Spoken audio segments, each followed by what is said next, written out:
Welcome, curious minds, to Artificially Literate. Hello there. This is the space where, well, books, films, ideas, they don't just sit there. They meet deep thought, curiosity. Right. We dive in. Every deep dive we do, we take a piece of literature, maybe a film, sometimes just a cultural moment, and we break it down. Look at the philosophical side, the literal meanings. Yeah, try and get under the surface a bit. So whether you love stories or you're looking for meaning or maybe you just like a thoughtful takeaway, this is, your space. Reflect, learn, see the world maybe a little differently. We try to cut through the noise, give you a shortcut to being, well, genuinely informed. With some surprising facts, maybe a little humor, hopefully, keep you hooked. Indeed. Yeah. And today, we're not just reading a story. We're kind of tumbling headfirst through a mirror, aren't we? We absolutely are. Lewis Carroll's Through the Looking Glass and what Alice found there, a classic. It really is. And it's one of those books that just invites you, practically forces you to question everything you think you know about reality, logic, Yeah. even who you are. Totally. It looks like a children's story on the surface, but underneath. Wow. It's this incredible tapestry of philosophical puzzles and really mind-bending logic. And the thing that sets it apart right from page one is Carroll's frame for it all. The whole adventure, it's structured like a game of chess. That's right. It's brilliant, actually. If you look right at the start of the book, in the front matter, he lays out this whole chessboard frame. Yeah, I remember seeing that. So Alice isn't just wandering around randomly. She starts as a white pawn. And her entire journey, every step, is plotted out like a strategy game. The goal, become a queen in 11 moves. 11 moves. It's so specific. It turns what seems like total chaos into this predetermined path. Exactly. A progression towards a very specific goal. He lists all the pieces, red and white. Tweedledee, Humpty Dumpty, the unicorn, the queens, the kings. They all have their roles on the board. Even the fawn and the crow. Even the fawn and the crow. They're all part of the game. And Alice, the white pawn, is set to win in those 11 moves. Each move is a major encounter or a shift in the story. So like her first move. First move, meeting the Red Queen. That signals her entry into this completely flipped world. Then she travels by train that's passing through the Queen's third square to the fourth. Right, where she meets Tweedledum and Tweedledee. Precisely. And even things that seem totally random, like the White Queen losing her shawl and then turning into a sheep. Yeah. Those are actual plotted chess moves on the board Carroll lays out. QB's fourth, then QB's fifth. It gives this deep sense of underlying purpose to everything, even the most bizarre stuff. Every chat, every weird event is a step on this grand chessboard. So what does that suggest, you think, philosophically? I mean, life often feels a bit like that, doesn't it? How so? Like you're playing a game, but you don't quite know the rules or what the final objective even is. We sort of navigate these paths. Sometimes they feel set for us. Other times we feel like we're making moves without seeing the whole board. Or who the opponent is, even. Exactly, or what the universe is planning. Alice's journey, it seems chaotic, sure, but it has this hidden structure. It kind of mirrors our own attempts to reach goals, in a world where the rules aren't always clear. Where we often feel like pawns. Yeah, just hoping to make it to that 8th square, become a queen, whatever that means for us. It's a really compelling metaphor. The whole act of living becomes this strategic game full of risks and weird twists, just like chess. Okay, let's properly start this deep dive then. Part 1. We're calling it The World Reflected. We'll unpack Alice's first steps into this mirror world perception, identity, and some really, really absurd rules. Right. The very first step is literal. Alice climbs onto the mantelpiece and just steps through the mirror into the looking glass house. And her first impressions are just immediate and completely disorienting. Everything's reversed. The clock on the chimney piece, it's got this little old man's face grinning, but it's the back of the clock she sees in the mirror. The pictures on the wall seem alive. And the words in books, they go the wrong way. You can't read them normally. That's the bit where she holds up one of her books to the glass, right? And the reflection seems to hold up a book, too. Exactly. And then there's the fire. She wonders if they even have a real fire in the looking glass winter. Is the smoke she sees real, or is it, quote, only pretense, just to make it look as if they had a fire? That subtle doubt right at the start. Is anything here actually real? It just throws our whole understanding of reality off kilter. It really does. It forces you to ask how much of what we see is objectively real and how much is shaped by our viewpoint, our expectations, or maybe even deliberate manipulation. And in today's world, wow, You think about digital reflections, right? Oh, absolutely. Social media, those perfectly filtered realities, online personas that are completely constructed, or even deepfakes where you can literally make someone appear to say or do anything. It's the looking glass world made digital. Alice's questions about that fire, is it real or pretense? That's like asking today, is that viral trend, that online outrage, that perfect life someone's posting, is it real? Or is it just smoke and mirrors, a performance designed to look a certain way? Like the smoke Alice sees. Precisely. And her struggle to read Jabberwocky by holding it up to the mirror? That's literally what we have to do sometimes, right? Yeah. Actively reverse our perception, decode the distortion, just to find the meaning in a world that seems determined to twist things. And then it gets even weirder when she interacts with the White King and Queen. Or tries to. Right, because initially they can't see or hear her at all. They just react physically to what she does without knowing why. That bit with the king in his notebook is brilliant. He's trying to write something down. His memorandum book, yeah. And he's struggling. So Alice, completely invisible to him, just grabs the end of his pencil and starts writing for him. She writes, "The White Knight is sliding down the poker. He balances very badly." And the king is just completely bewildered. He pants, "My dear, I really must get a thinner pencil. I can't manage this one a bit. It writes all manner of things that I don't intend." Huh. It's such a great moment. It perfectly captures this theme of invisible influence, and the illusion of control. How much influence do we actually have when nobody sees us or hears us? It makes you think about online anonymity, doesn't it? Being a ghost in the digital machine. Your comments, your clicks, your data. They can subtly nudge systems, influence people, without anyone knowing it was you. Like Alice guiding the king's pencil. Exactly. And the king's frustration. His pencil writing things he doesn't intend. That feels eerily like unintended consequences in, say, AI algorithms or complex automated systems today. Oh, definitely. Our digital ghosts might be pulling strings we don't even understand, causing ripples we never meant to create. A chain reaction of unintended outcomes. Silent puppetry, like you said. Yeah, unintentional agency. It's fascinating. And from this upside-down reality, Allison gets pulled into this whole different realm of weirdness with the Red Queen. Time, economics. Yeah. Gets very strange. Ah, yes, the iconic Red Queen's race. This is fundamental, Carol. Alice is running flat out, hand in hand with the Red Queen, trying her hardest. And getting absolutely nowhere. They end up under the same tree they started at. And the Queen just calmly explains, "Now here, you see, it takes all the running you can do to keep in the same place." If you want to get somewhere else, you must run at least twice as fast as that. Chillingly practical. It's such a powerful line, and maybe even more true now than when he wrote it. What does that mean for us, you think? Well, it's basically the perfect metaphor for modern life, isn't it? The sheer relentlessness of it all. The competition, the pace of technology. Exactly. The constant need to innovate, to keep up. You have to push so hard just to maintain your position, let alone actually advance, is the treadmill. The rat race. But maybe worse, because even running doesn't guarantee progress. Right. In your career, you're constantly upskilling, getting more qualifications, working longer hours, often just to stay relevant, not even to get promoted. Or in economics, inflation means your savings have to work harder just to hold their value. It's a constant struggle. Even just processing information. We're running flat out to keep up with the news cycles, social media feeds, emails. We're barely taking it in, let alone actually gaining wisdom or understanding. So you're always breathless, always behind. It's this perfect picture of diminishing returns on effort. The system demands more and more exertion just to avoid falling behind. Carroll really makes you ask, doesn't he? When does running just to stay in place become pointless? What does it take to actually get somewhere else? Maybe running faster isn't the answer. Maybe you need a different strategy altogether. Perhaps. And then there's the Red Queen's whole relationship with time and memory. It's completely baffling. She says her memory works both ways. Yeah, she remembers things before they happen, which is just mind-bending. And she can believe as many as 6 impossible things before breakfast, which honestly sounds like a useful skill sometimes. Huh, maybe. But it digs into some really deep questions about memory, foresight, belief. How does that work? And think about today with predictive analytics trying to forecast everything. Consumer behavior, market trends, even pre-crime concept. Oh yeah, that's a chilling echo, isn't it? Like the Queen's messenger, Haya, who gets punished before his trial.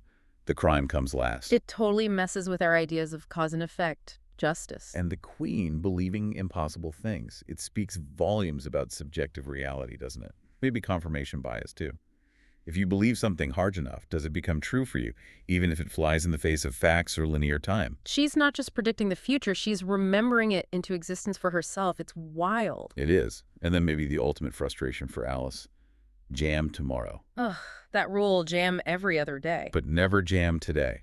Infuriating. It's such a sharp critique, isn't it, of constantly delaying gratification, of promises that never quite materialize. You see it everywhere. Politics, definitely. Big promises for tomorrow, the next term, always pushing accountability further away. Marketing, too. The next big thing is always just around the corner. That limited time offer that keeps coming back. It keeps you wanting, never quite satisfied. Even in our own lives. Procrastination, right? I'll start that diet tomorrow. I'll tackle that big project next week. The reward, the jam, is perpetually just out of reach.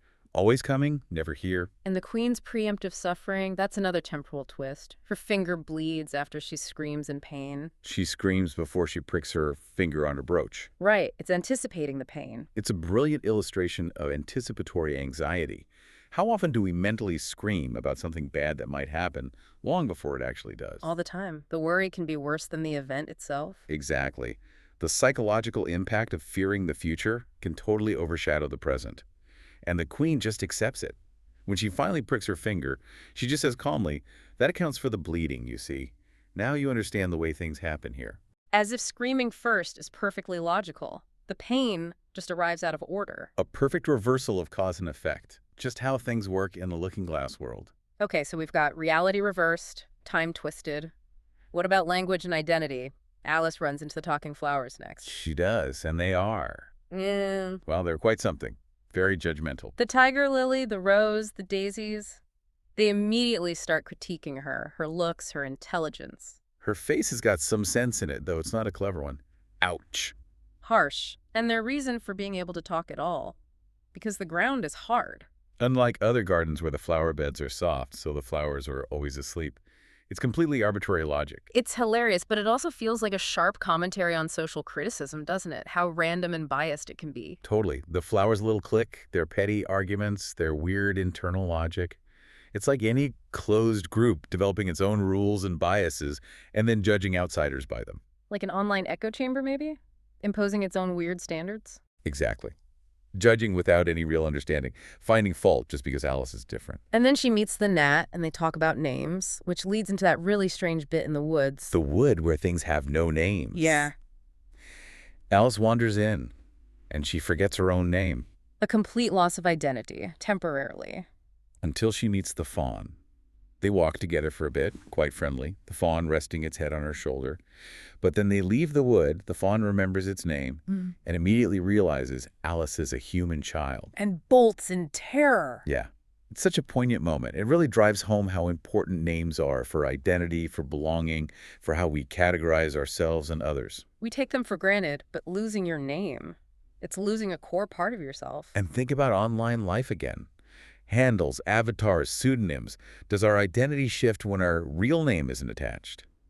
The gnat even jokes it might be useful to lose her name so her governess can't call her for lessons. But the fawn's reaction is key. That sudden fear, that othering, once names' identities are back in play. Names aren't just labels. They anchor us, for better or worse. And speaking of names and meaning, Humpty Dumpty. The master, the absolute guru of making words do whatever he wants. His explanation of Jabberwocky is legendary. Breaking down the portmanteau words, slithy means lev and slimy. Mimsy is flimsy and miserable. But it's entirely self-serving, isn't it? He presents it as fact, but it's his interpretation.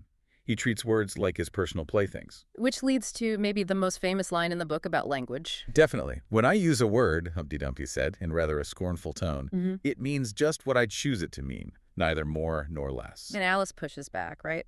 The question is, said Alice, whether you can make words mean so many different things. And Humpty's reply is just chilling. The question is, which is to be master, that's all. Wow. That's it, right there. Language is power. Control the meaning. Control the narrative. It's incredibly relevant today. Think about political spin. How terms get redefined to frame an issue. Marketing jargon that obscures more than it clarifies. Even online arguments where people are just talking past each other because they have different definitions for the same word. Someone's always trying to be the master of the word. Recognizing that is crucial. Is someone trying to share meaning, or are they just asserting linguistic dominance like Humpty? And his idea about paying words extra when you make them do a lot of work. It's funny, but also quite profound, isn't it? Like, communication is labor. Making yourself understood, especially when meanings are slippery, takes real effort. Humpty treats words like employees he needs to compensate for their flexibility. It really highlights the effort involved in interpretation. Okay, so we've seen reality flipped, time twisted, language bent. Where do we go next? Well, from the distortions of language, we move deeper into the looking-glass logic, or perhaps non-logic. Part 2. The logic of nonsense and inventive chaos. Welcome back to Artificially Literate. We are deep inside through the looking glass, exploring its peculiar logic. We just left Humpty Dumpty asserting mastery over words. Now, let's get into Tweedledum and Tweedledee. Ah, the kings of contrary-wise logic. Their arguments are just perfect little circles of nonsense. That famous line, "I know what you're thinking about," said Tweedledum, "but it isn't so, nohow." Contrary-wise, continued Tweedledee, if it was so, it might be. And if it were so, it would be. But as it isn't, it ain't. That's logic. It's completely self-contained, isn't it? It sounds vaguely logical, but it actually says nothing concrete and defends itself against any possible disagreement. It's designed to be impenetrable. It's maddeningly clever. And you see that kind of logic play out in the real world all the time, don't you? Oh, absolutely. Think about certain political debates where the arguments seem designed to deflect rather than engage, or complex legal arguments that twist language into knots. Or just those endless online arguments where people are clearly operating under completely different rules of what counts as evidence or logic. They're not trying to connect, they're trying to win using their own closed system. And it makes perfect sense to them. That's the tricky part. It's a logic bubble, immune to outside critique, which is why Alice finds them so impossible to deal with. And then they recite that poem, The Walrus and the Carpenter. Right. A seemingly simple, almost nursery rhyme-like story, but with a really dark undertone. Deception, exploitation. And poor oysters getting eaten. Alice gets quite worked up trying to decide who's worse, the walrus or the carpenter. She changes her mind, doesn't she? First, she likes the walrus better because he seems a little sorry for the poor oysters. He weeps. But then Tweedledee points out he was probably weeping because he was eating so many, so she switches allegiance to the carpenter. Until Tweedledee points out the carpenter ate just as many as he possibly could too, leaving Alice completely stumped. They were both very unpleasant characters, she concludes. It's a great little lesson in moral ambiguity. It really is. It shows how easily we try to find clear heroes and villains. Even when the situation is murky, we want someone to root for, someone to blame. But sometimes, maybe everyone involved is flawed. Maybe choosing a side is just picking the lesser evil, or who seems more sympathetic at the moment. Like the walrus, crying crocodile tears while munching away. Appearances can be very deceiving. Emotional displays can hide selfish actions. It makes you think about how we interpret narratives and characters in general. And then, just when you think things can't get stranger, the Tweedles drop the existential bombshell. Oh, yes. The Red King, they point him out, sleeping under a tree. And Tweedledum tells Alice she's not real. She's only a sort of thing in his dream. It just pulls the rug right out from under her, and potentially from under the reader, too. It taps into those huge questions, doesn't it? Is our reality just a dream? Are we living in a simulation? Free will versus determinism. Are we authors of our own lives, or just characters playing out a pre-written script in someone else's mind? Tweedledum is so certain about it, too. If that king wakes up, he tells Alice, you'd go out, bang, just like a candle. Chilling.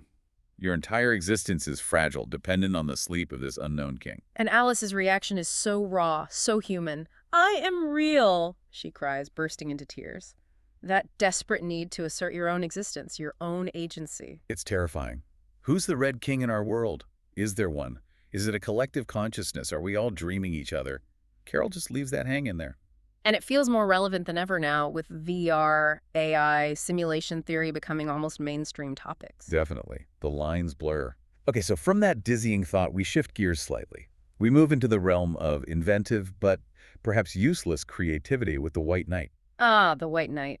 He's such a wonderful character, endlessly optimistic, completely eccentric, always falling off his horse. And his inventions. They're just masterpieces of absurdity. There's the box he carries upside down, strapped to his saddle. To keep the rain out, he says. But Alice points out, things must fall out. He just accepts this as a possibility. And the beehive he's designed for mice. Or maybe it's a mousetrap for bees. He's not quite sure. Then there are the anklets for his horse's feet, to guard against shark bites. Despite being miles from the sea. And my favorite, his plan to stop his hair falling off, make it grow upwards on a stick. Utterly impractical, but described with such earnest detail. It feels like a gentle poke at innovation for its own sake, doesn't it? Solutions looking for problems. Or solutions that are so overly complicated they're useless. It definitely resonates with some modern tech trends, where novelty sometimes outweighs actual utility, or where fixing one problem creates 3 new ones. But you have to admire his spirit. He keeps falling off. His inventions don't work, but he just picks himself up, cheerful as ever, and tries the next thing. He embodies this relentless, if slightly misguided, optimism. Failure doesn't seem to deter him in the slightest. He's the eternal tinkerer. And then there's his song. The song, which has about 4 different names depending on who you ask. Haddock size, the aged man, ways and means, or simply a sitting on a gate. And the tune, he admits, isn't even his own. It's someone else's tune that he's using for his words. Which raises all sorts of interesting questions about ownership, originality, creativity. Is anything truly new? Or is it all just remixing and reinterpreting what's already there? Like sampling in music today. Exactly. Yeah. And the song itself is so strange and melancholic, even with the funny lines about boiling bridges or asking a beetle for the time. It has this wistful absurdity that perfectly fits the night and the whole Looking Glass world. It really does. It's oddly touching. Okay, just a quick reminder for everyone listening. If you're enjoying this deep dive into the weird and wonderful world of Through the Looking Glass, please do follow Artificially Literate. You can find us on Apple Podcasts, Spotify, YouTube, all the usual places. Don't miss our next exploration. We've still got a ways to go with Alice. Indeed. And let's not forget Tweedledum's chilling warning about the Red King. If that there king was to wake, you'd go gout bang, just like a candle. Still gives me shivers. Me too. Okay, welcome back. We're heading into the final act now, part 3. Alice is about to become queen, and reality itself starts to unravel. She crosses that final brook. The 6th brook, yes. The last step on the chessboard to the 8th square. And suddenly, there's a heavy gold crown on her head. She's done it. She's Queen Alice. Coronation achieved. But her very first thought isn't joy or triumph. No, it's self-scolding. She immediately starts telling herself she needs to be more dignified. It's almost funny how quickly that pressure hits her. It's a perfect picture of that sudden shift in status, isn't it? And the expectations that come crashing down. It screams imposter syndrome. Definitely. You get the title, the role, but you feel this immense pressure to live up to it, even if you have no idea what that actually means in this bizarre context. The rules of dignity are totally unclear. She has to figure out how to be queen, because the existing queens certainly aren't helpful role models. Not at all. They immediately start examining her. And it's less a test, more like a power trip using impossible logic. The White Queen asks her to do subtraction. Take 9 from 8. Which Alice quite reasonably says is impossible. Then the Red Queen jumps in with, take a bone from a dog. What remains? Alice guesses nothing would remain if she took the bone. Logical enough, right? But no. Wrong as usual, snaps the Red Queen. The dog's temper would remain. And then adds, and the dog would lose its temper, wouldn't it? Perhaps it would, Alice replies cautiously. Then if the dog went away, its temper would remain. The Queen crows triumphantly. It's utterly nonsensical, but it highlights how arbitrary authority can be, right? And how power dynamics work in conversation. They're using circular, self-serving logic that you just can't argue with. It's like dealing with impossible bureaucracy or an unchallengeable dictator. Their rules are the only rules. And that idea of the dog's temper remaining, it's funny but also kind of insightful about abstract things, isn't it? Like emotions, consequences, reputation, they can linger even after the physical cause is gone. Exactly. They aren't testing her math or logic. They're forcing her into their bizarre game where they control the rules and the outcome. And when Alice tries to point out a factual error, the Red Queen claims lightning is caused by thunder. She gets shut down hard. The Queen just says, it's too late to correct it. When you've once said a thing, that fixes it, and you must take the consequences. Wow. Talk about the permanence of words, especially from authority figures.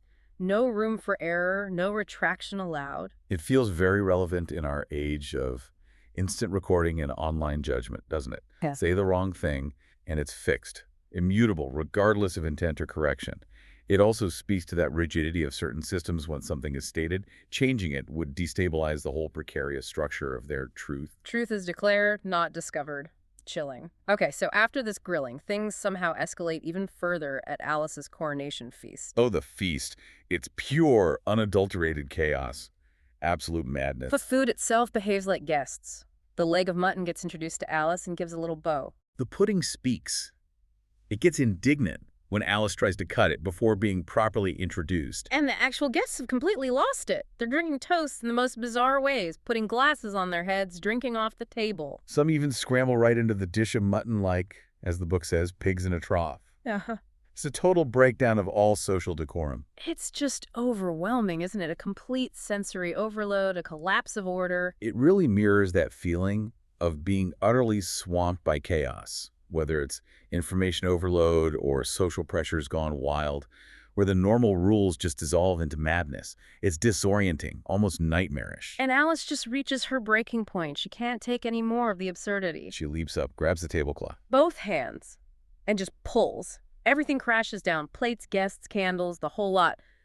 A massive explosion of frustration. It's her moment of taking control, isn't it? When the system is so broken, so absurd, that the only rational response left is to smash it, to disrupt everything. A radical act to try and find some sanity again. And then she turns on the Red Queen, blaming her for all the chaos. And she picks her up and starts shaking her. And the Queen starts to change. Yes. She shrinks, her face gets smaller, her eyes get big and green. She turns softer, rounder, fatter. She turns into the black kitten, Dinah's kitten. Exactly. It reinforces that dreamlike instability. Even the most imposing figure, the Red Queen, can just dissolve into a harmless pet with a good shake. Her power was as fragile and arbitrary as everything else in that world. It's the ultimate dream logic solution. Shake the problem until it becomes manageable. Or cute. Which brings us, really, to the final lingering question of the whole book. The big one. Which dreamed it? Precisely. Yeah. Alice wakes up, rubbing her eyes, the chaotic feast vanishing. Yeah. And there's the black kitten, the one she was playing with before she went through the mirror. The Red Queen is the kitten. And she immediately starts talking to the kitten, trying to process it. You woke me out. Oh, such a nice dream. And you've been along with me, kitty, all through the looking glass world. Did you know it, dear? It brings that core philosophical puzzle right to the forefront, the blurred line between dream and reality. Was it all just in her head? Or was she part of someone else's dream? She asks the kitten, now, Kitty, let's consider who it was that dreamed it all. You see, Kitty, it must have been either me or the Red King. He was part of my dream, of course, but then I was part of his dream too. Was it the Red King, Kitty? You were his wife, my dear, so you ought to know. But the kitten just purrs. No answers. Leaving it completely ambiguous, is reality subjective? A construct of our minds? Or are we part of some larger consciousness, a collective dream? And again, in our world of VR, AR simulation theories, this question feels so immediate. What is real when experiences can be simulated so convincingly they feel identical to base reality? Are we nodes in a network, avatars in a game, characters in the Red King's dream? Carroll leaves us wrestling with it. He doesn't give us an easy answer. Instead, he closes with that beautiful, slightly melancholic poem. A boat beneath a sunny sky. It's such a gentle ending after all the frantic chaos. Life, what is it but a dream? That final line just hangs there. It offers this poignant reflection on how fleeting life and memory are. Like dreams, our experiences are transient, they fade, but they leave these powerful impressions. The dream becomes a metaphor, doesn't it, for imagination, for stories, for consciousness itself, how our inner worlds shape our reality. And how even after the dream, the experience is over, its meaning, its absurdity, its beauty lingers. It reminds us that every moment, every weird rule, every flash of insight is part of this fleeting, precious, dream of life. A profound thought to end on. Life, what is it but a dream? A question that definitely sticks with you long after you finish the book. A testament to Carroll's genius. Well, thank you so much for joining us on this particular deep dive into Through the Looking Glass here on Artificially Literate. It's been a pleasure tumbling down this rabbit hole, or rather through this mirror. We hope you found some new things to think about, maybe a different angle on the absurdities and truths that, still reflect our own world today. Please do check out our other deep dives. We explore more books, films, ideas, always looking for those connections and insights. You can find Artificially Literate wherever you get your podcasts. And definitely follow us on Apple Podcasts, Spotify, YouTube. That way you won't miss the next time we unpack another fascinating topic. Until then. Keep questioning, keep learning, and keep looking at the world, maybe just a little differently.